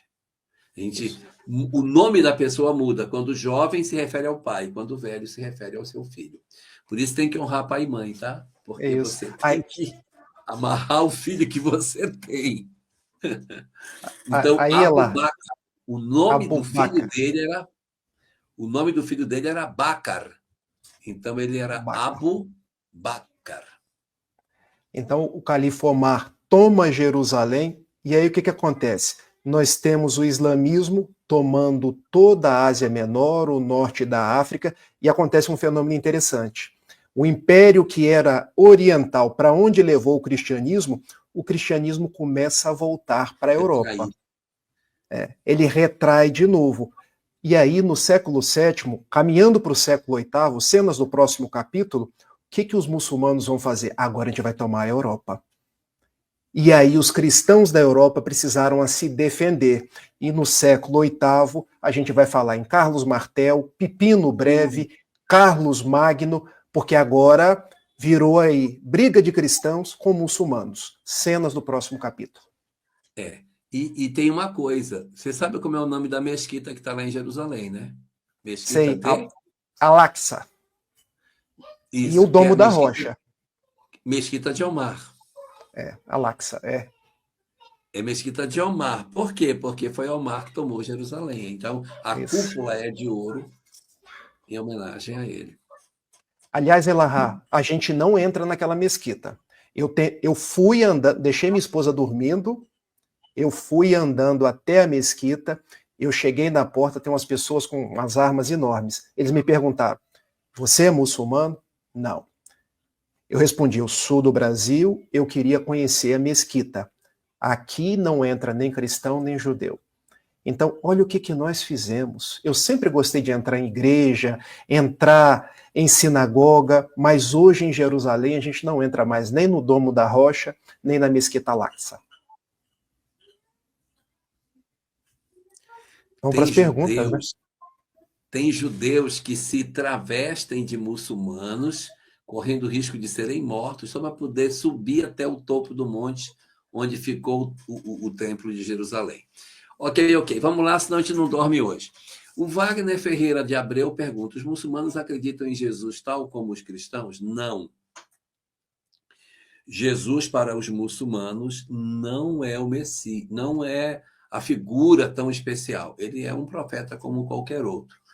E tem algumas coisas diferentes também, tá? Na forma como eles interpretam o que foi a crucificação e o que aconteceu na crucificação de Jesus. A compreensão dos muçulmanos no Alcorão é bem diferente daquela que os cristãos têm sobre o que aconteceu na crucificação em si. Então, Jesus aparece 19 vezes no texto. Ele é o profeta mais citado depois de Muhammad, que é o profeta mais citado no Corão, é Muhammad, e o segundo é Jesus.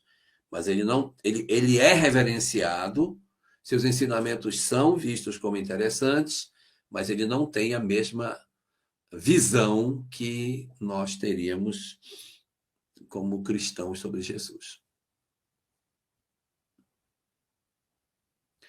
Sandra Morini vem com afício. Como será que os médiuns entre os muçulmanos são vistos, já que não há mais profetas para eles?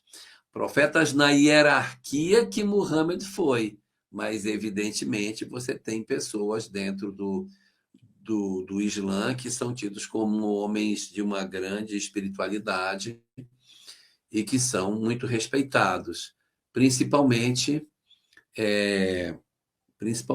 quando você tem aí a possibilidade de ver os sufis, né? Vocês já devem ter visto aqueles caras que giram, os derviches que ficam girando, eles são sufis. Eles giram por mais de meia hora, quase uma hora rodando. Se eu for rodar 2 vezes, primeiro que eu caio por cima dos outros, pois eles rodam eles rodam com uma mão para baixo e mão direita para cima e mão esquerda virada para baixo. Recolhe a energia e coloca. Eles ficam rodando com as mãos assim, né? Eu não vou conseguir fazer porque esse meu braço não levanta mais.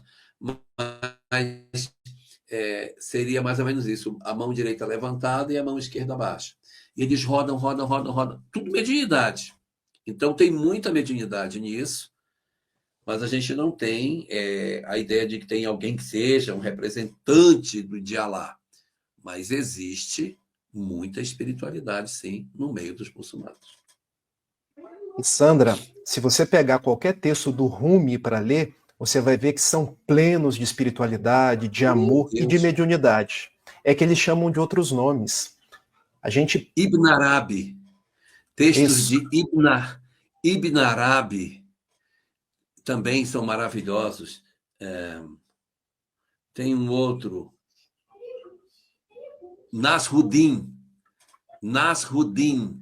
Rumi, Ibn Arabi, são grandes, grandes. Inclusive, o Alberto Almeida cita muito o Rumi, cita muito o Nasruddin.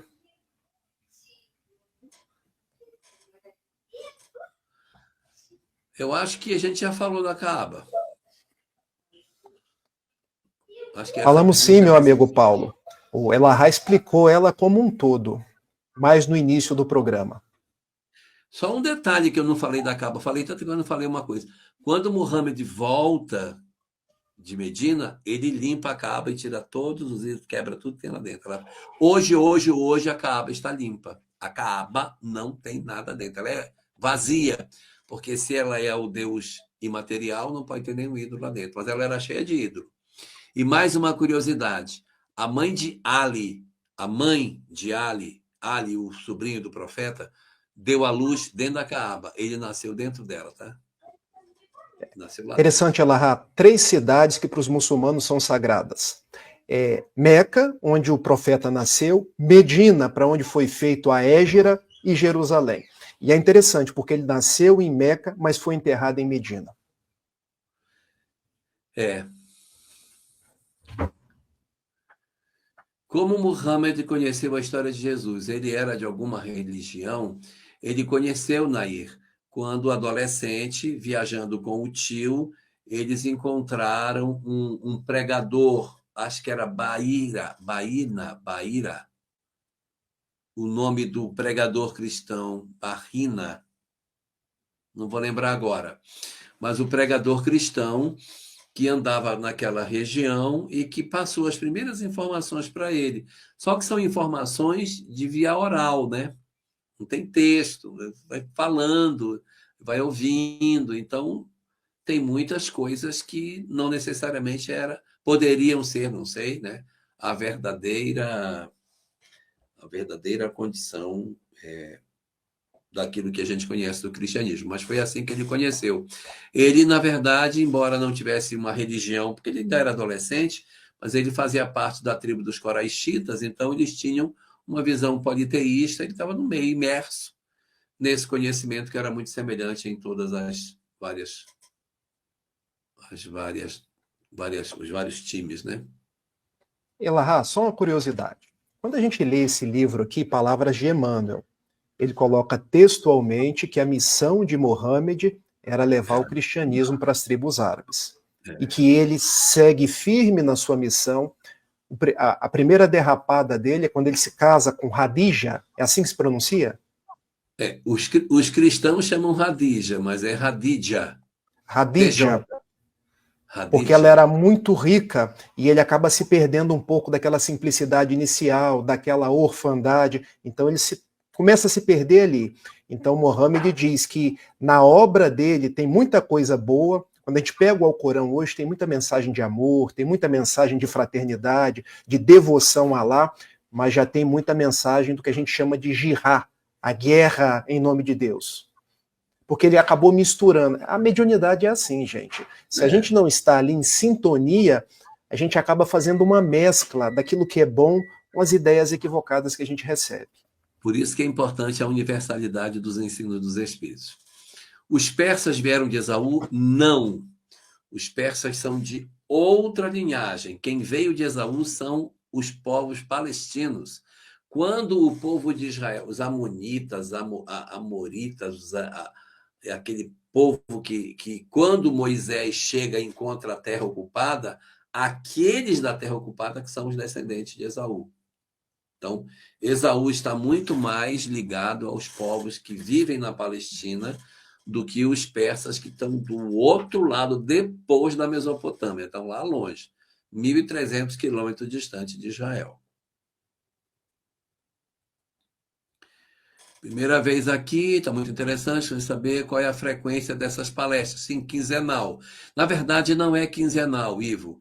Por quê? Porque a gente pode se perder no quinzenal. Então, a gente acerta assim, é na segunda e na quarta-feira de cada mês. Se o mês tiver 5 semanas, a gente vai pular a quinta e vai pular a primeira para fazer na segunda, para você nunca se perder. Será que tem? Será que não tem? Olha no calendário, é a segunda ou é a quarta-feira do mês. Então, o Rafael está aqui para passar para nós as informações que ele tem.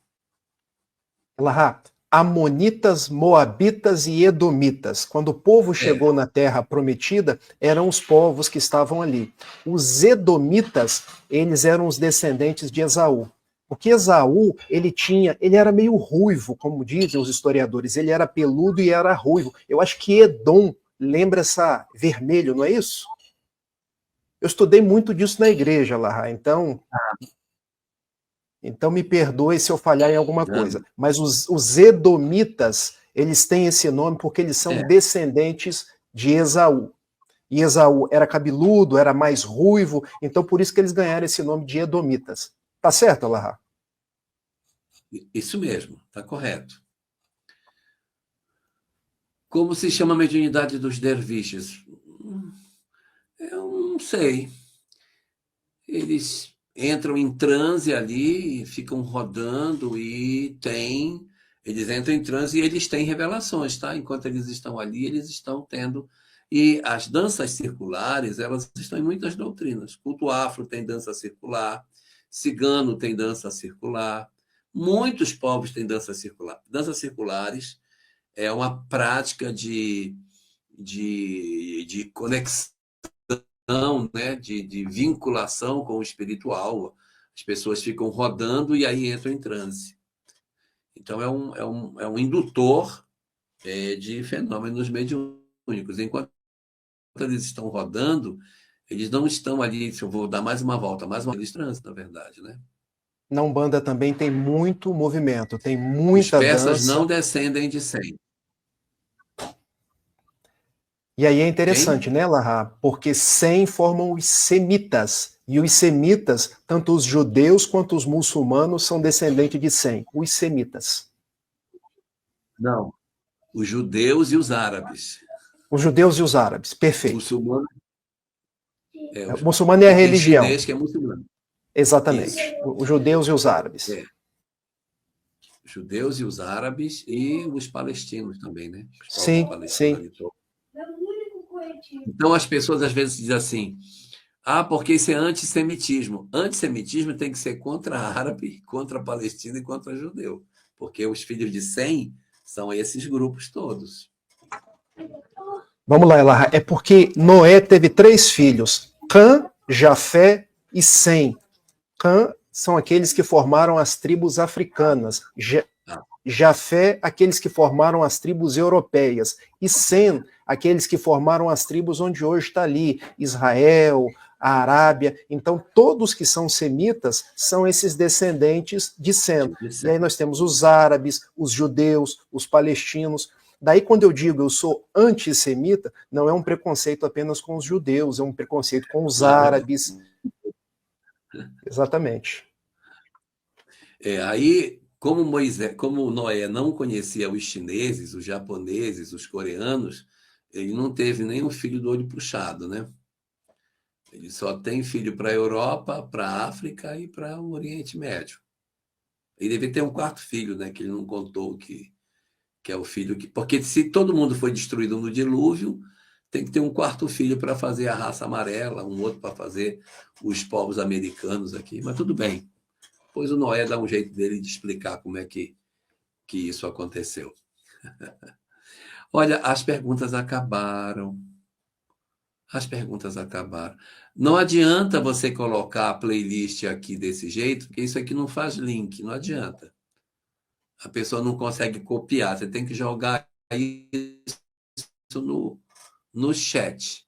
Não adianta você jogar, porque não vai resolver. Mas muito bem, chegou o momento mais esperado da live. Eu, na verdade, eu venho só para esse momento, tá, Kátia? Eu nem venho para nada, eu venho só para este momento, que é o momento da perolação do estudo. É quando o Rafael nos entrega a poesia que ele fez. Essa foi caprichado, porque ele teve um mês para fazer, ele não teve só 15 dias. Então, ele conseguiu fazer um trabalho aí bem interessante.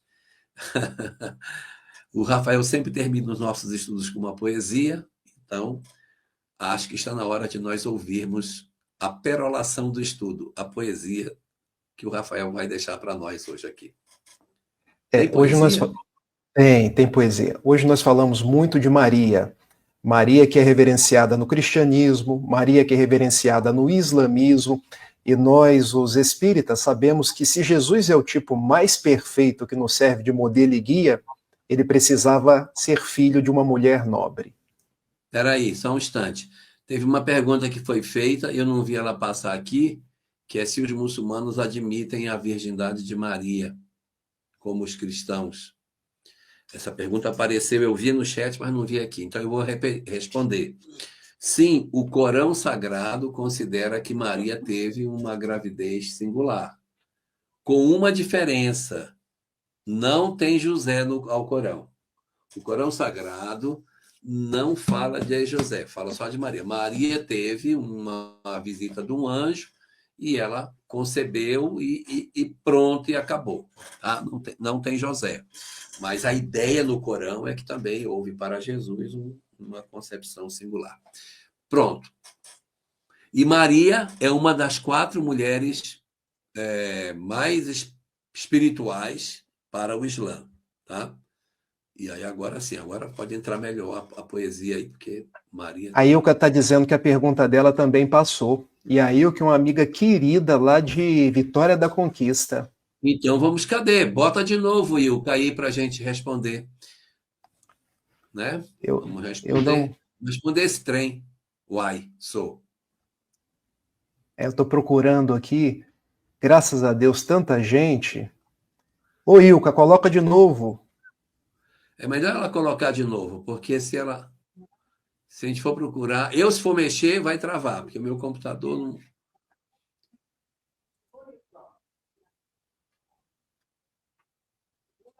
Por que Maria é tão referenciada no islamismo? Porque ela é considerada uma das mulheres mais... São 4 mulheres.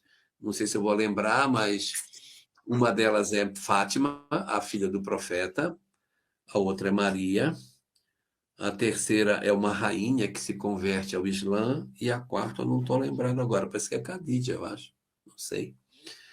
Mas são 4 mulheres que são reverenciadas. Enquanto Khadija esteve viva, o Muhammad teve só essa esposa. Depois que ela desencarna, ele tem várias. Alguns dizem 12, outros dizem que ele teve 15. Não tudo ao mesmo tempo, mas ele teve muitas ao mesmo tempo. E muitas não eram, na verdade, esposa por ser esposa. Elas eram porque ficavam viúvas e ele as acolhia. Tá bom? Mas muitas eram esposas mesmo, esposa. E outras eram só concubinas, e foram muitas mulheres. Muito bem. Acho que podemos agora fechar, Rafael. Tá fechado o seu áudio. Tá aqui as mulheres. A primeira, Hadija, a primeira esposa do profeta. A segunda, Fátima, a filha mais nova do profeta. A terceira, olha, tem até o sobrenome aqui, Maryam bint Imran, reverenciada no Islã como a mãe de Jesus. E o quarto, eu não sei pronunciar esse nome, Assia bin Muzahim, a esposa do faraó que se converteu ao monoteísmo e se opôs ao marido. Ela é admirada por sua fé e coragem em face da perseguição. Se acertou. Como é o nome de Maria? Maryam ibn... Imran, I-M-R-A-N. É filha de... Filha de. E tem um bint. Quem? Bint que é filha. Tá. Então Maria, filha de Imran. Então é o nome do pai dela. Porque o pai dela a gente conhece como Joaquim. Será que Joaquim é Imran? Ou estão dando um outro nome aqui? É porque dentro do islamismo ou há umas mudanças de nome, por exemplo, Abraão é Ibrahim, Moisés é Musa, Jesus é Isa, ele é Isa. E é possível que, de repente, Ionakim tenha virado esse nome aí, né?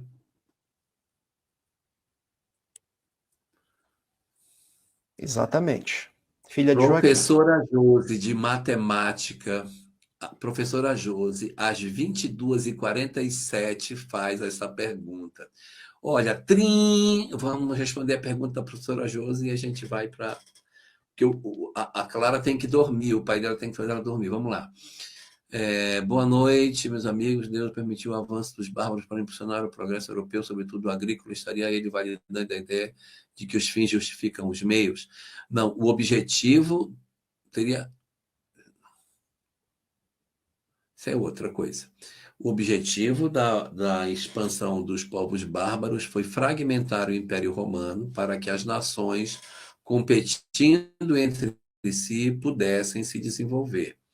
Uma obra que esclarece isso de maneira muito clara chama-se Civilização, que é um best-seller de um cara que eu não vou saber falar o nome dele, mas é um livro dessa grossura que explica como foi que o Oriente ficou para trás do Ocidente. E a grande justificativa é: o Oriente não se fragmentou, que a China ficou una, não tinha competição, e a Europa, com competição, fez com que as tecnologias se desenvolvessem. Teria o magnetismo espiritual do Papa responsável por convencer a. Sim, a espiritualidade dele e dos espíritos que estavam em volta dele, porque não é qualquer um. Eu, se fosse falar com Átila, não ia dar em nada, ia ser morto e ele ainda ia invadir a cidade. Então tem a ver com o magnetismo da pessoa e com a espiritualidade que circula esses processos, né? Todos. Então vamos. Alegra-te, agraciada. O Senhor está contigo. Disse o anjo a Maria em encontro de luz, comunicando o nascimento do Mestre Jesus, cuja mensagem é nossa esperança e alegria. Faça-se em mim a vontade do Senhor, respondeu Maria ao anjo Gabriel, demonstrando ser serva nobre e fiel, que dedicaria a Jesus todo o seu amor. És, Maria, bela rosa nos canteiros do mundo, nossa mãe generosa, de afeto profundo, que nunca se esquece dos filhos seus. Ó mãezinha, intercede a Jesus em nosso favor, nós que ainda passamos pelos dias da dor, para não nos perdermos dos caminhos de Deus. Um beijo grande, muito obrigado e até daqui a 15 dias. Se Deus assim permitir.